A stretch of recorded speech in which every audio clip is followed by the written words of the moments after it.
Muy buenos días, tengan todos bienvenidos. Iniciamos esta semana tan intensa del día 15 al día 19. Tendremos grandes amigos que nos apoyarán con su conocimiento, transmisión de su experiencia en el manejo de atletas de alto rendimiento y atletas que son aficionados amateur o población en general. En esta ocasión va a presentar, le toca el turno al doctor Daniel Capetillo Hinojosa. Él es de México, tiene la formación de médico cirujano dentista, tiene la maestría de administración de establecimientos de servicios de la salud, está certificado en ortodoncia y además es el director general de la empresa Emprede, el cual le agradezco mucho, doctor, aprecio mucho su presencia y también nos comparta su conocimiento y experiencia en el manejo de los atletas de alto rendimiento y aquellos que requieran su atención. El doctor nos presentará el tema de hoy, se llama implicaciones odontológicas en el deporte, que como bien sabemos, si no tenemos una salud bucal adecuada, también podemos correr el riesgo de que nuestras personas que están en una actividad física no nos rindan en la forma adecuada correspondiente. Doctor, le dejo el micrófono. Adelante, por favor. Muchas gracias, es un gusto estar aquí, Doc. Gracias por la invitación y un saludo con cariño a todos.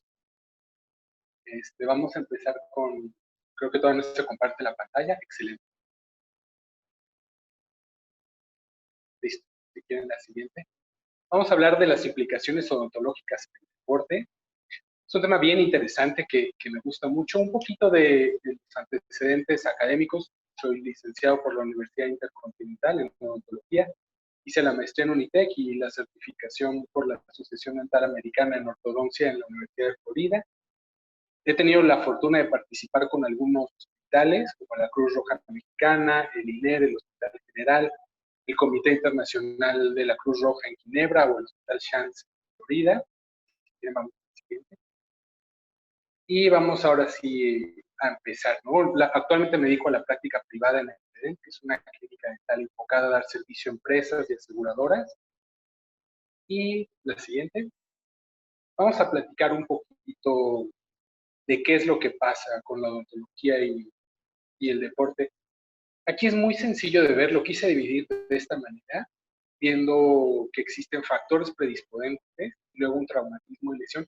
¿Y por qué lo puse así? Obviamente hay implicaciones dentales en el deporte, que son básicamente las mismas que a la población en general, caries, infecciones, cáncer, ¿no?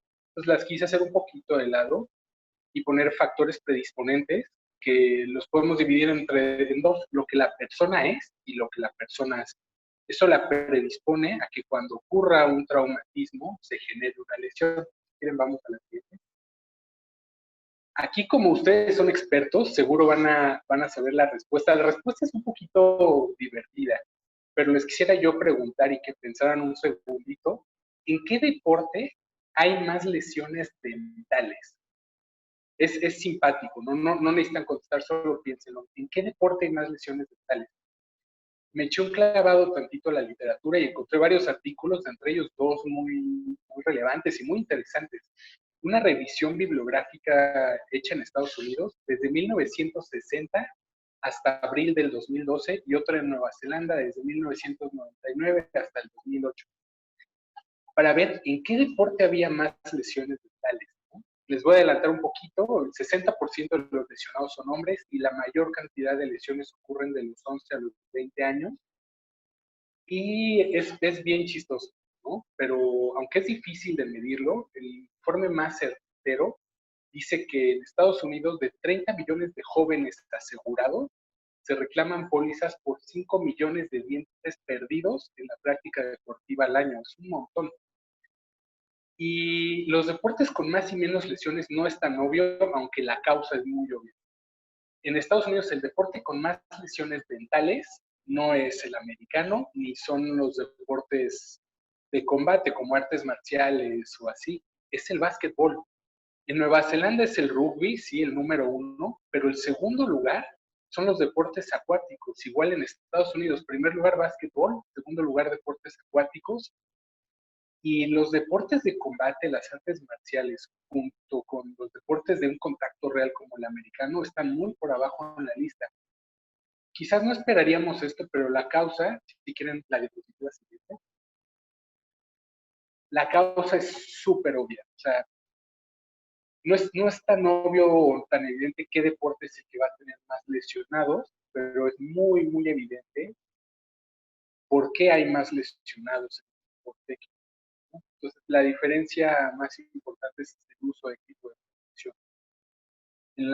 En los deportes de combate o de contacto físico más severo se ocupa protectores bucales. No hay de varios tipos, de doble arcada, de simple arcada, hay hechos a la medida, hay estos comunes que encontramos en las tiendas de deporte que se ponen en agüita caliente y se llevan, hay unos que tienen espacios para respirar, pero todos los estudios han demostrado que el uso correcto no limita la respiración ni el desempeño del atleta y ayuda a prevenir una serie de lesiones muy, ¿no?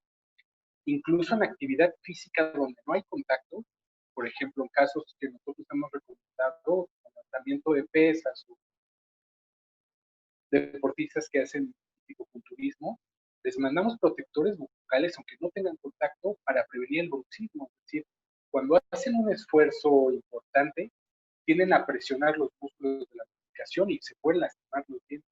Entonces, nosotros recomendamos protectores bucales prácticamente. Pasen la, ¿no? ¿Qué tipo de lesiones nos pueden prevenir los protectores bucales? La diapositiva siguiente. Excelente.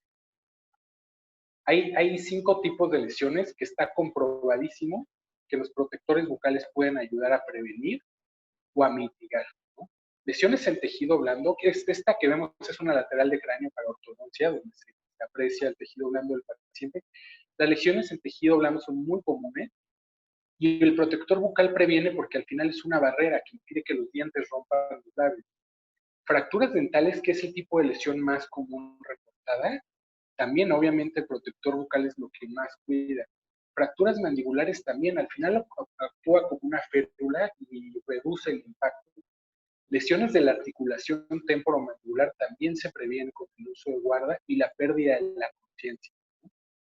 Entonces aquí es donde vemos que un aparato que es muy sencillo, que es muy barato, ayuda muchísimo en la prevención.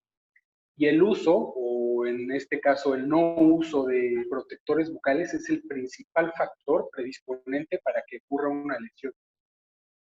Y viendo esta imagen, vamos a pasar a lo que sigue y vamos a pensar cuál creen que es la prevalencia y el tipo de lesión más común en el deporte.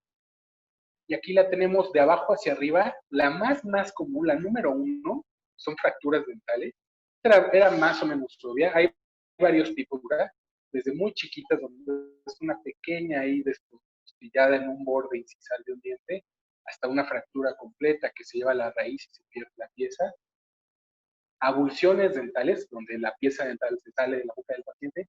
Luxaciones, ahí puse el signo de más porque hay diferentes tipos de luxación. Se puede intruir, se puede excluir o se puede quirovertir un diente luxado.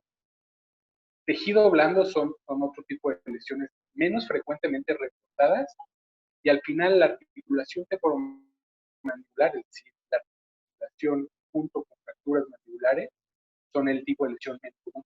Aquí vale la pena comentar que yo creo que en el 3 y 4, es decir, en luxaciones y lesiones de tejido blando, creo que son mucho más frecuentes de lo que se reporta en la literatura, pero normalmente pasa eso, que no se reporta. Es decir, cuando estamos en un evento deportivo, es muy fácil ver que a alguien ya le aflojaron los dientes, ¿no? O que un deportista ya se abrió el labio, se mordió la lengua. Es de lo más común y forzosamente en una clínica, en una reclapóliza de la seguridad. Entonces son lesiones muy frecuentes que se reportan las menos de las veces. Y obviamente las lesiones más reportadas son fracturas dentales y abulsiones dentales porque generan costos que se pueden cubrir por el seguro. Entonces vamos a empezar de lo menos a lo más, comentando que afortunadamente las fracturas mandibulares no son tan comunes como los demás tipos de lesiones. Si quieren, vamos a la otra diapo.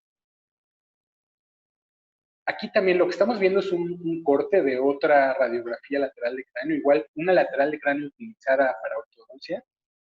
Y vemos que en cuanto a lesiones de la articulación temporomandibular, el principal factor predisponente, además del no usar equipo de protección como un guarda, es la simetría de la mandíbula. Aquí si ven en la articulación de ortodoncia, la radiografía de ortodoncia, lo que se ocupa, que vemos aquí en el circulito, es que al paciente para tomar la radiografía le ponen unas olivas en los oídos para centrar bien la toma y que la toma sea lo más simétrica posible, se utiliza para medir el cráneo. Entonces aquí lo que vemos en el ángulo de la rama ascendente y el cóndilo de la mandíbula es una simetría real, no significa que esté ladeada a la toma posterior, porque las olivas, que es este circulito perfecto que hay en el hueso temporal, están muy bien colocadas.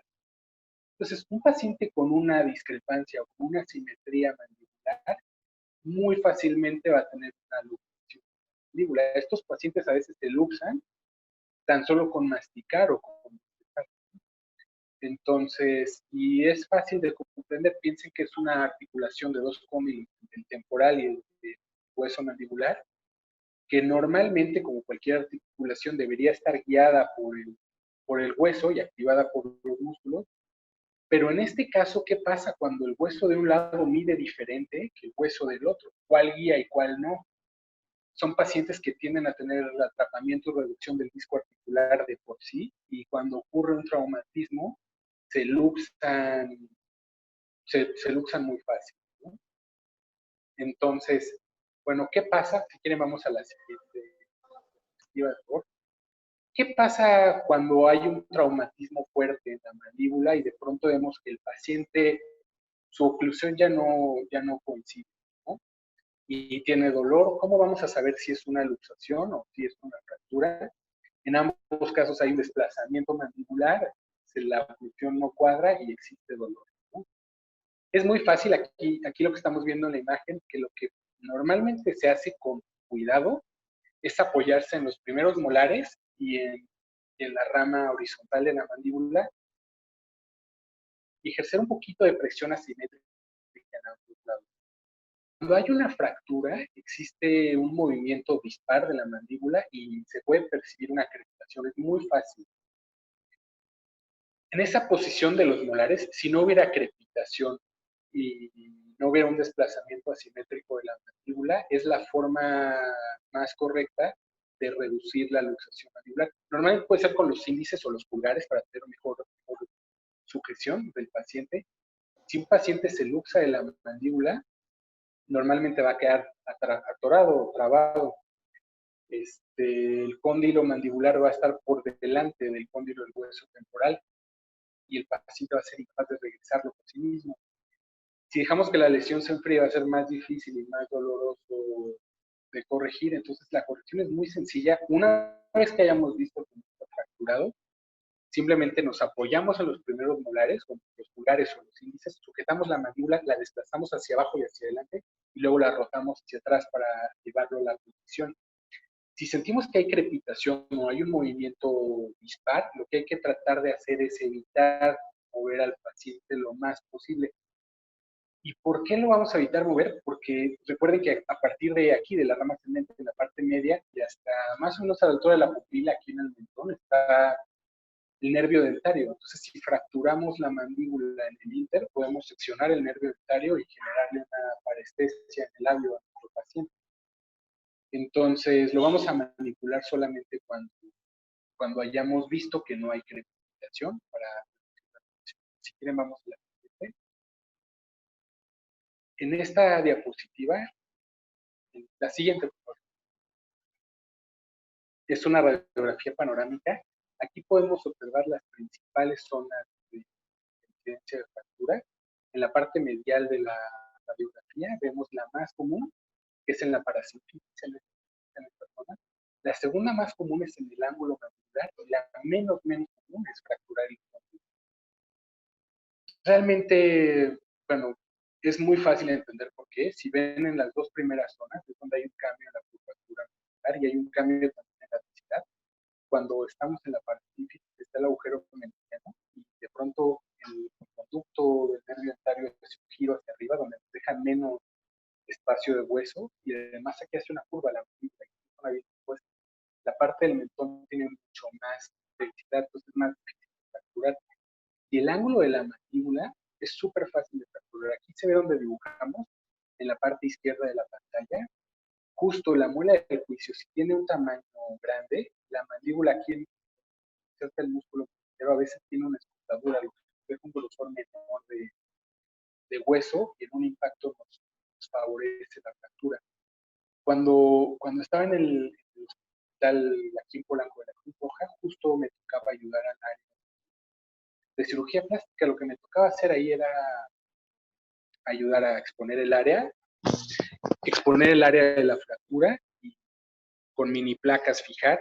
Normalmente se considera que si hay un diente involucrado en la línea de la fractura, lo que se debe hacer es extraer el diente para hacer que la fractura consolide de una mucho mejor manera, porque de otra forma se podría una fractura expuesta. Entonces lo que me tocaba hacer era abrir una incisión, llegar a la zona de fractura, retirar el diente involucrado. Normalmente estaban involucrados los supremolares o el tercer molar, fijar con mini placas y cerrar, ¿no? Normal, y fijar también, hacer una fijación intermaxilar. Regularmente las fracturas de mandibular no venían solas, se fracturaba también el hueso malar o la nariz o cosas que ya los plásticos tenían que arreglar.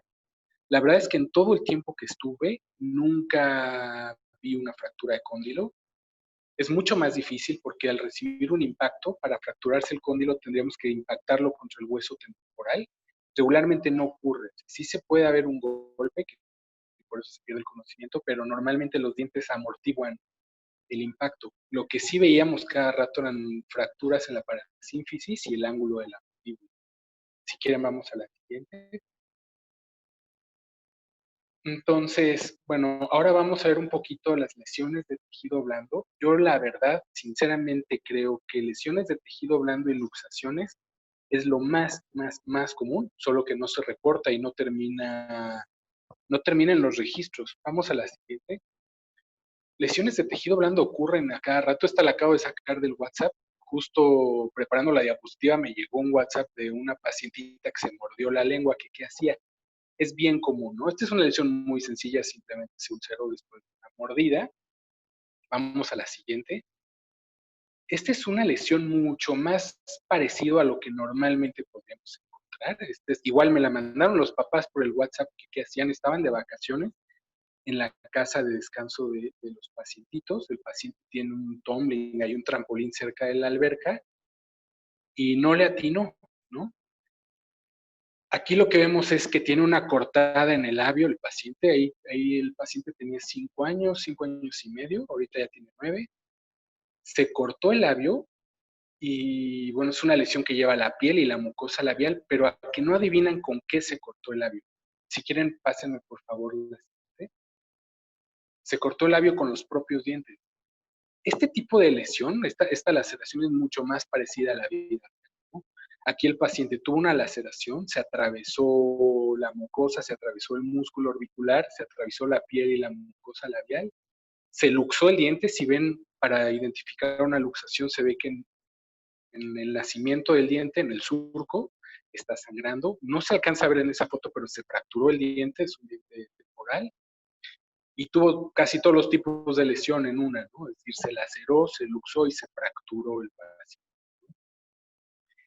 Aprovechando la imagen, vamos a comentar qué hay que hacer cuando hay una laceración, sobre todo una de este tipo, ¿no? Que el paciente se pega y que tiene una cortada importante en los tejidos blandos. Lo primero que ver es que no haya fragmentos dentro de los tejidos blandos. Es muy común que un paciente, después de lacerarse la boca, se encuentre un fragmento de diente, sobre todo dentro del tejido blando. Lo segundo que hay que hacer es mandar antibióticos, y normalmente, si fue en el pasto o en algún ambiente contaminado, sugerir que se ponga una vacuna antitetánica. Vamos, si quieren, a la siguiente diapositiva. Vamos a pasar a otro tipo de lesiones y vamos a hacer una pequeña pausa. Pásenme la siguiente diapositiva. Para ver las demás lesiones, aquí igual en una lateral de cráneo, colorea un poquito tejidos diferentes del pacientito. Aquí vemos primero en el lado izquierdo de la pantalla, que tener los dientes protruidos o proinclinados predispone a una fractura dental, porque los dientes sobresalen. Igual en este caso, si ven la nariz del paciente y el mentón, es una paciente femenina, en este caso de 18 años, están chiquitos, sobresalen mucho los dientes. Tener los dientes proinclinados o protruidos los predispone a una fractura. Y si quieren, vamos a la siguiente.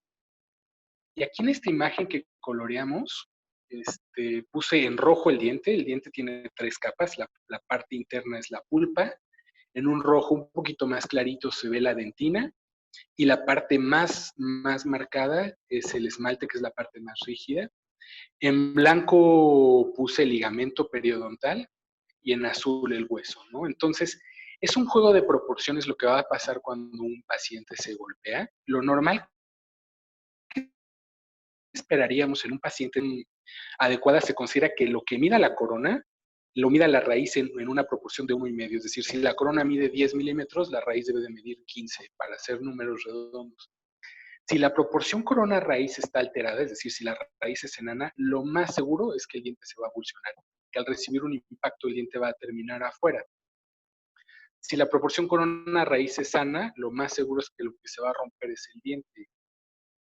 Y la otra cosa muy interesante es el hueso. Al final el hueso está rodeando nuestra raíz. Entonces, si la tabla cortical, como en este caso, la parte ósea que rodea la raíz, si la tabla cortical es delgada y el paciente recibe un impacto frontal, el diente se va a avulsionar y se va a fracturar la tabla cortical del diente por lo delgado del hueso, sobre todo en el maxilar superior, que es un hueso mucho más esponjoso.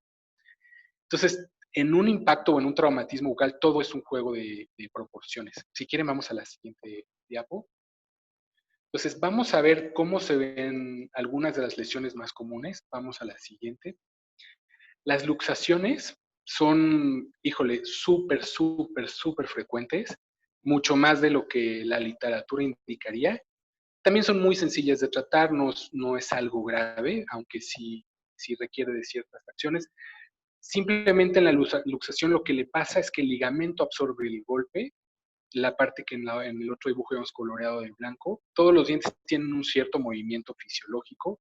En este caso, el movimiento es mucho más allá del normal, el ligamento se estira o se compacta y el diente se ve desplazado de su sitio. Ahí se ve claramente en las imágenes de abajo.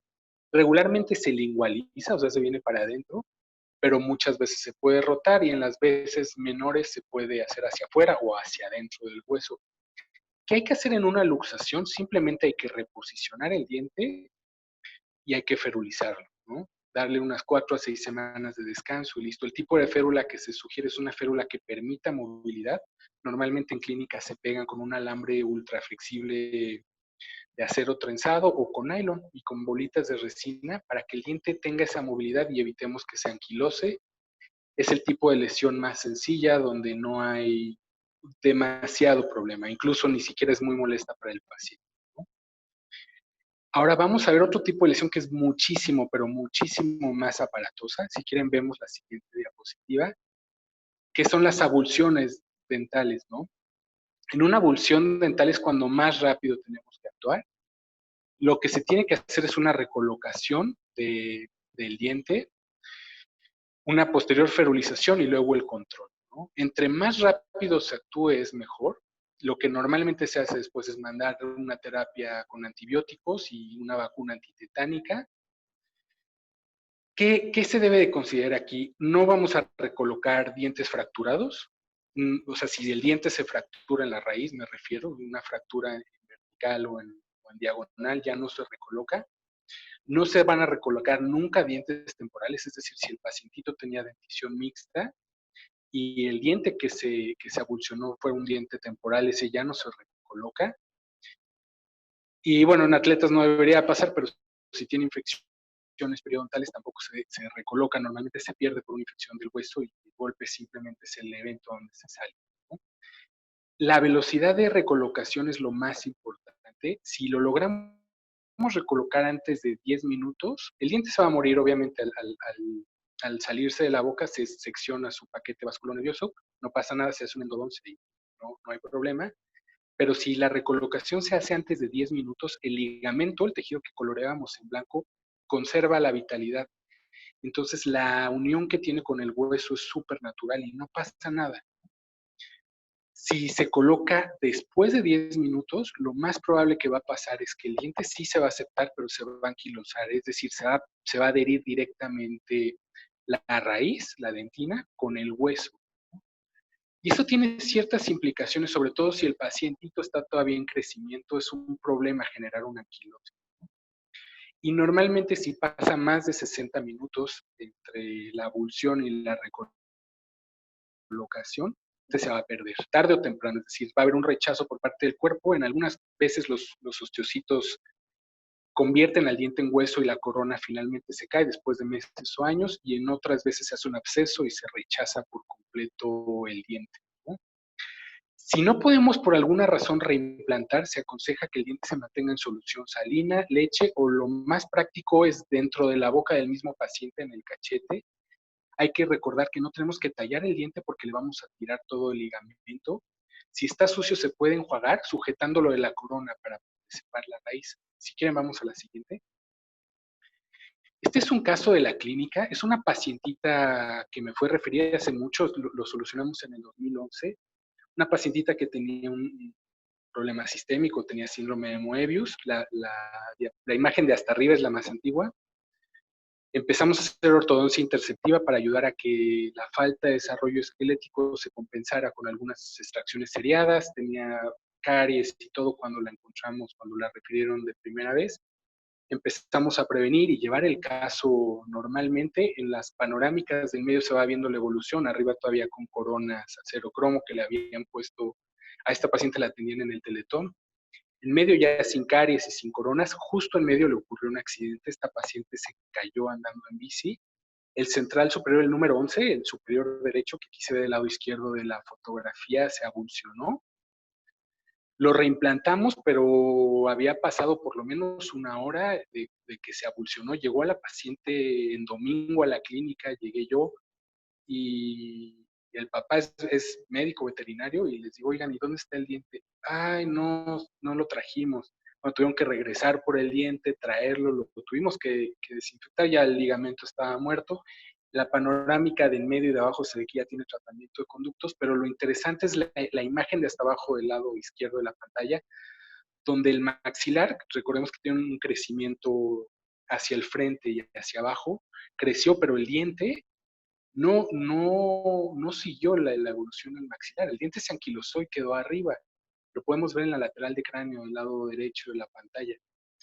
Esa es una anquilosis, ¿no? Entonces ya toda la ortodoncia después se tuvo que hacer en base a ese solo diente que no podía moverse dentro del hueso. Vamos a la diapositiva.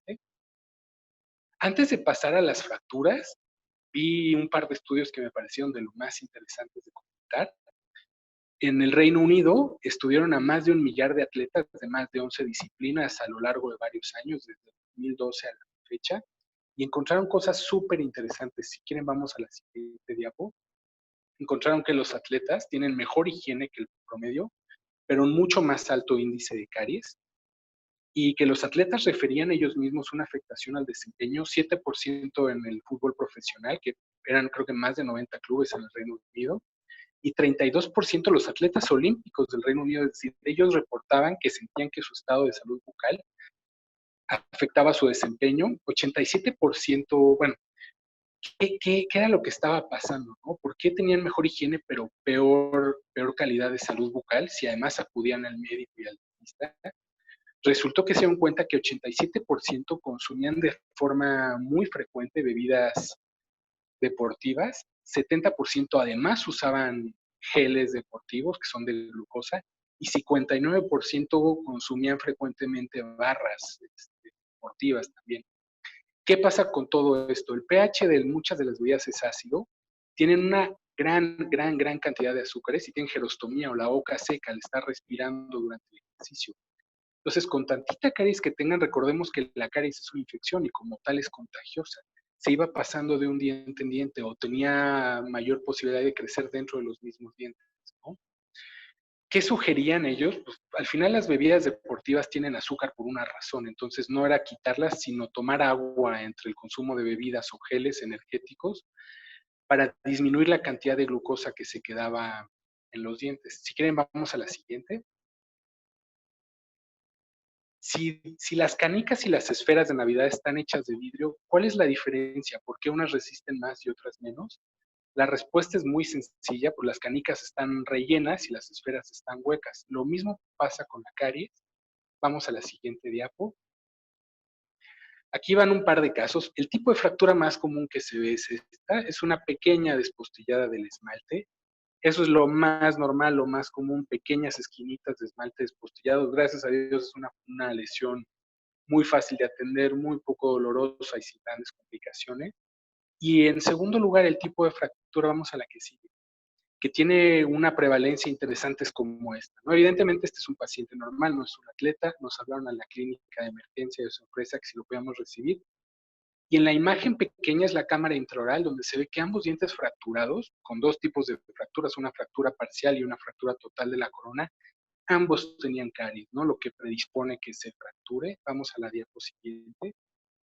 Aquí se ve en la imagen del lado izquierdo y en el acercamiento en la imagen inferior cómo se reparó una con resina, se ve la comparativa de las dos imágenes.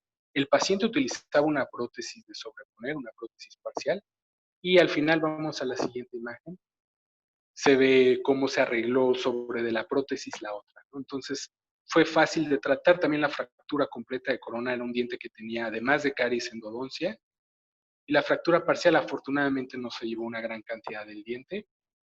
Vamos a la siguiente diapo. Y hay otro tipo de fractura. Por ejemplo, aquí el paciente recibió un impacto, tenía una corona protésica y un poste dentro de la raíz. Y tuvo que hacer una extracción. Aquí en la imagen se ve claramente la raíz se fracturó. En una fractura vertical de la raíz de un órgano dentario ya no se puede hacer más, se va para extracción, que es un tipo de fractura menos común, pero tantito más grave, ¿no? Vamos a la siguiente. Vamos a recapitular para respetar el tiempo de todos. De los tipos de lesiones, la más común son fracturas dentales, que es la más obvia. Hay varios tipos, como acabamos de ver. Normalmente el tratamiento es en clínica, no hay mucho que hacer durante el primer contacto.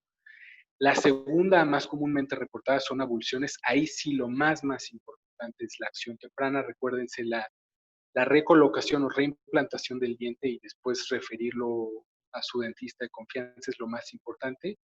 Igual un tratamiento con antibióticos y una vacuna tetánica es aconsejado. Las luxaciones intrusivas, extrusivas o laterales son también muy comunes, son mucho menos problemáticas, igual que las lesiones de tejido blando. En las lesiones de tejido blando recuerden ver que no queden fragmentos de diente o fragmentos de pasto o algo incrustados en el tejido blando de nuestro paciente. Igual la antitetánica y antibióticos es aconsejado.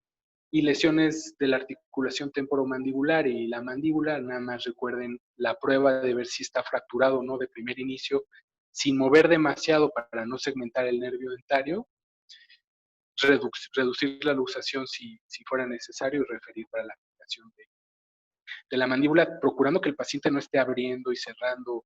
Igual ahí la alimentación que tiene que tener en el ínter es líquida, porque no puede masticar. Y si quieren la siguiente. Ya como conclusión, la incidencia de lesiones bucales en el deporte es altísima y el médico debe de prevenir mediante el uso de protectores bucales, diagnosticar, atender y referir, ¿no? Está en las manos de los médicos del deporte la correcta atención y sobre todo el desarrollo de la lesión para nuestros pacientes. Si quieren, vamos a la última. Ya nada más me queda agradecerles la invitación al doctor Felipe Gómez Ballesteros, agradecerles su atención. Bueno, ahí dejo el correo electrónico por si alguien quisiera alguno de los artículos que comenté o alguna cuestión tratar después, estamos ahí con todo el gusto respondiéndoles. Muchas gracias. Doctor, nos pregunta Leti Ramírez, ¿con qué frecuencia se recomienda cambiar el protector bucal? Fíjense que varía un poquito de paciente a paciente. Nosotros, por ejemplo, muchos de nuestros pacientes tienen ortodoncia, evidentemente. Como la ortodoncia se van moviendo los dientes, tiene que estarlo calentando y enfriando constantemente. Entonces ellos lo tienen que cambiar más. Una forma fácil de ver si ya es momento de cambiarlo es si en las caras oclusales donde los dientitos muerden, si ya presenta un desgaste importante, ya es momento de cambiarlo, porque no va a soportar bien un impacto, ¿no? De otra forma, si el protector es de buena calidad, Fíjense que hay de muchos tipos y hay unos que tienen como diferentes tipos de plásticos inyectados. A mí en lo personal me gusta más que sean como de un solo tipo para que no se filtre. Normalmente cuando se empiezan a hacer feos es entre un color y otro se empiezan a separar o empiezan a atrapar ya mucha saliva, placa, restos ahí de bacterias y todo. Si lo empiezan a, igual que el cepillo dental, si lo ven feo, si lo ven desgastado, o si ya no amolda bien, ya es tiempo de cambiarlo. Si raspa el tejido blando, con el tiempo los protectores bucales se hacen raspositos, es tiempo de cambiar. Nos Excelente. pregunta el profesor Carlos Lezama, ¿las infecciones en boca qué tanto altera tu rendimiento físico y tu propia salud? Muchísimo. La verdad es que es algo que hay que tratar con mucho más atención de lo que normalmente se considera. Pensemos que la boca es la entrada al cuerpo, es decir, por la boca comemos, pero por la boca también respiramos. Entonces, una infección bucal regularmente va a terminar afectando por lo menos esos dos sistemas, respiratorio y digestivo. Y bueno, además de que las caries son contagiosas y hacen que las fracturas sean mucho más graves y frecuentes, la infección periodontal también hace que las avulsiones, la infección periodontal como gingivitis o periodontitis, hace que el hueso y el ligamento se alejen del diente y lo dejan desprotegido. Entonces, en un impacto va a perder los dientes el paciente. Entonces, sí, en mi opinión, afectan muchísimo el rendimiento de los pacientes. Nos pregunta Esteban Miranda, ¿cuál es la acción en el campo de juego en una avulsión de una pieza dentaria? Lo normal, por ejemplo, si está en el campo y una pieza se avulsiona, primero es ver que no tenga pasto o algo. Si tiene pasto con agua limpia, lo más limpia que tengan de la botella, sujetarlo de la corona y enjuagarle la raíz y reimplantarlo luego. Si esperamos un poquito, el paciente va a formar un coágulo, entonces la reimplantación va a ser mucho más compleja y dolorosa para el paciente. Entonces, reimplantarlo básicamente de inmediato. Claro, primero hay que ver la edad del paciente y que sea un órgano dentario definitivo, un diente permanente. Ver que el diente no esté fracturado, si ven que el diente le falta media raíz, ya no. Pero si el diente se avulsiona completo, una avulsión normal, se enjuaga la raíz y se reposiciona. De ahí, pues lo que se tiene que hacer es mandarlo a que se le coloque una férula y mandarle antibióticos y sugerirle una antitetánica, sobre todo si el diente estuvo en el pasto o en el piso o en una zona contaminada, pero la reimplantación es lo más importante. Algunas veces, si no hay un médico cercano, a los papás o a los que están ahí les da cosa reimplantarlo. Lo común es enjuagar el dientito sujetándolo en la corona y meterlo aquí en el cachete del paciente y mandarlo al dentista para que lo reimplante, pero mucho mejor es reimplantarlo de inmediato. Nos pregunta, ¿sugerencias cuando se caen los dientes por traumatismos? Ahí finalmente hay que ver la condición del diente. Si se cae un diente es una avulsión, lo normal es que hay que reimplantarlo, pero me ha tocado ver un montón de avulsiones que no son reimplantables. Por ejemplo, cuando la proporción corona-raíz es patológica, el diente está afuera. Cuando el paciente tiene una infección crónica del tejido periodontal, normalmente presentaba ya movilidad previa, y hay 3 grados de movilidad. 0 es que es menos de 1 milímetro, movilidad fisiológica. 1 es 1 milímetro en sentido horizontal. 2 es más de 1 milímetro. Y movilidad grado 3 es que se mueve también hacia adentro del diente. Pacientes con enfermedades periodontales, me tocó hace no mucho un pacientito jugando con su hijo chiquito a boxear, le tiró los dientes de enfrente al niño, no porque tuviera un punch ahí de canelo, sino porque el paciente tiene una infección crónica de los dientes y fueron dientes no reimplantables. Entonces hay que ver un poquito cada caso, pero en un deportista de alto rendimiento lo normal que esperaríamos es una reimplantación inmediata y fermentación. Nos pregunta Leti Ramírez, ¿tiene un sitio para proveer protectores bucales a medida? La verdad es que no, o sea, los protectores bucales a medida los puede hacer básicamente cualquier dentista, es relativamente sencillo, se toma una impresión de alginato, se corre en yeso y se baja en un aparato de termovacío, se recorta y listo. Hay otra forma de hacerlos que es con silicón, por adición, se hace un moldecito, se pone en el paciente muerde, abre y se recortan los sobrantes. Si esa medida no hay un sitio, tendrían que ir con un profesional a que se los hiciera, ¿no? También están los que no son a medida, los que se encuentran en cualquier tienda de deportes. También son buenos. La realidad es que en estudios serios no hay una diferencia tan sensible entre unos y otros, salvo la comodidad del que está hecho a medida. Yo en lo personal a pacientes míos, si el deporte es violento, tengo algunos pacientitos de rugby y así, no les hacemos el protector nosotros. Se los pedimos que lo compren porque son mucho más gruesos. Igual en los casos de ortodoncia, el protector no lo hacemos nosotros, es comprado, porque lo tienen que estar remoldeando, ni modo que cada mes se haga un protector a la medida. Saldría muy caro para el paciente y muy poco práctico. Nos pregunta el doctor Ontiveros, ¿recomienda los guardas durante la práctica deportiva? Si es así, ¿de qué número se puede utilizar el acetato?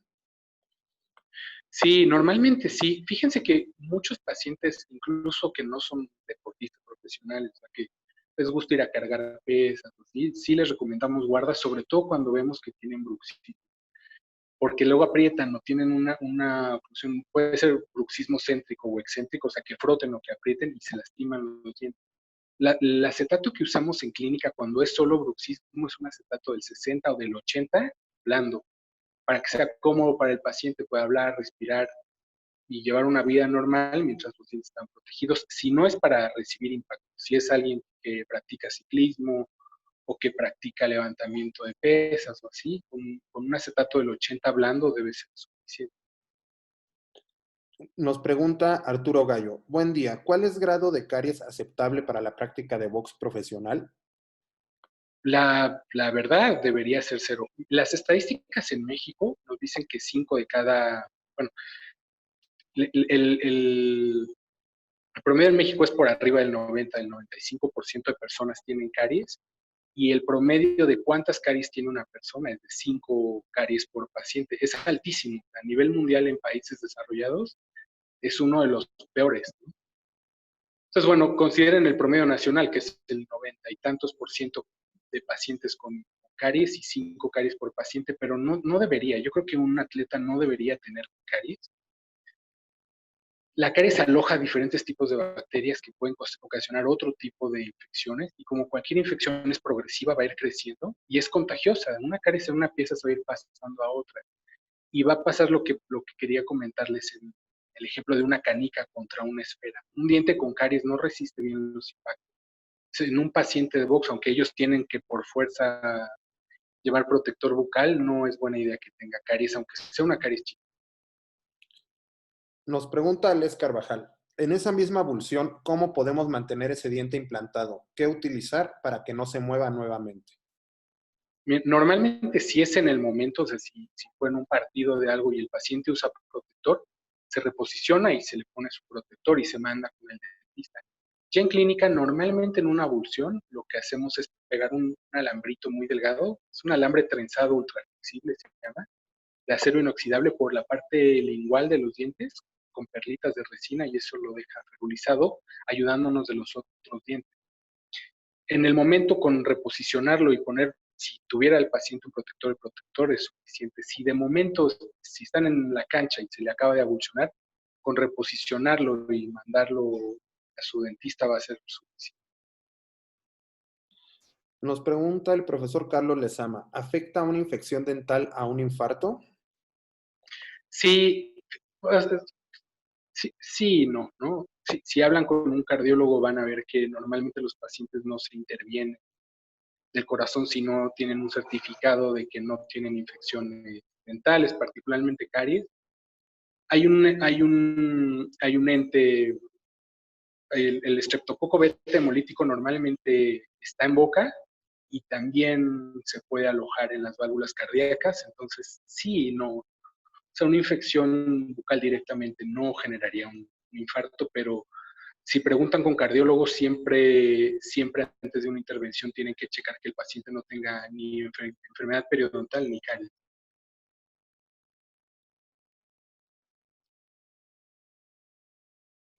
Fin de las preguntas. De hecho, es un requisito preoperatorio, doctor. Muchísimas gracias, doctor Daniel Capetillo. Aprecio mucho su participación, de verdad, muy buena información. Sabemos y entendemos y y vamos a seguir el concepto de que la medicina del deporte es una área multidisciplinaria.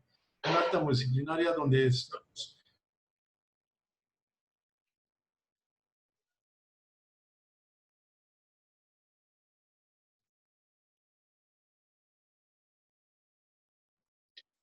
Ya no escuché. Doctor Felipe, su audio está detenido.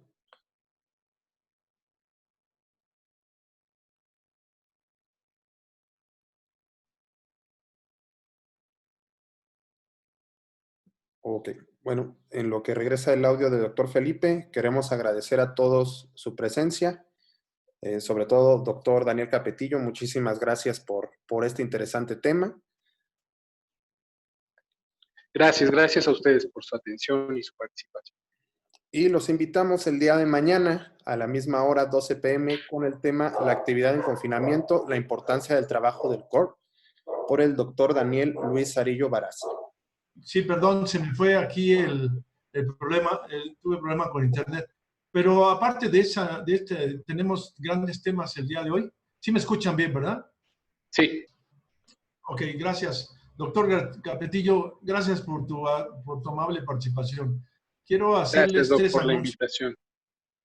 Vamos, con mucho gusto y siempre es un placer estar contigo.